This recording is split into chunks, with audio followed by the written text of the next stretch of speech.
majoritairement illuminés par ce cinquième allumage que nous venons juste de faire en Israël.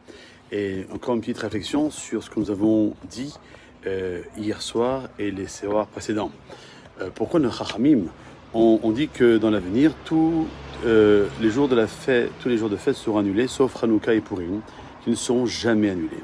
Le miracle de Hanouka est différent de tous les autres jours de fête, car tous les jours de fête sont construits sur cette brisure dont on a parlé et cette réparation, alors que la fête de Hanouka se trouve dans un endroit au-dessus de la brisure. Le miracle de Hanouka découle d'une lumière qui vient sans prendre en considération l'état de celui qui la reçoit. Quant au miracle de Purim, entre parenthèses, est également similaire. Et là aussi, Akadosh Baruch Hu a fait briller cette même lumière cachée. Et bien qu'à Purim, on se soit approché du point de brisure, après qu'un décret ait été prononcé, comme on l'a dit hier, les Hashmid, ou la Harog, ou la Bed, Vilo Afarim, que tuer, éliminer tous les Juifs, c'était le but de Haman HaRasha. Cependant, du point de vue spirituel, c'était Mordechai qui a empêché l'état de brisure. Pour cette raison, Haman HaRasha voulait le tuer spécifiquement. Et c'est le Inyan, le sujet de ce soir, la cinquième bougie, c'est de prier pour monter de plus en plus haut dans la Torah. Hanouka, c'est la bougie, la lumière c'est la Torah. Et Purim, c'est là où on a reçu la Torah avec joie. À Purim, justement, là ils ont immédiatement établi la fête pour toutes les générations, comme tous les ans. On le dit dans la Megillat Esther, la Shana Cheret, Mim, Tovim Aleudaa.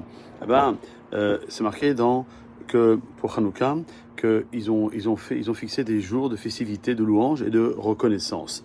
Les Mefarshim, les commentateurs, expliquent qu'à l'époque de l'Esther, nous avons des prophètes qui pouvaient immédiatement instaurer les misvot du jour de Purim. Mais lors du miracle de Hanouka, ça j'ai compris qu'il y avait une déviation par rapport aux lois de la nature. Et cela n'entrait pas dans la catégorie d'un miracle ordinaire pour lequel il pouvait fixer les fêtes. Et donc on considère le miracle de Hanouka comme quelque chose d'extraordinaire, similaire à l'ouverture de la mer Rouge, et comme c'est marqué, Shemesh mi Givon Dom, que le soleil Givon s'est arrêté, pour lequel aucune fête n'a été établie.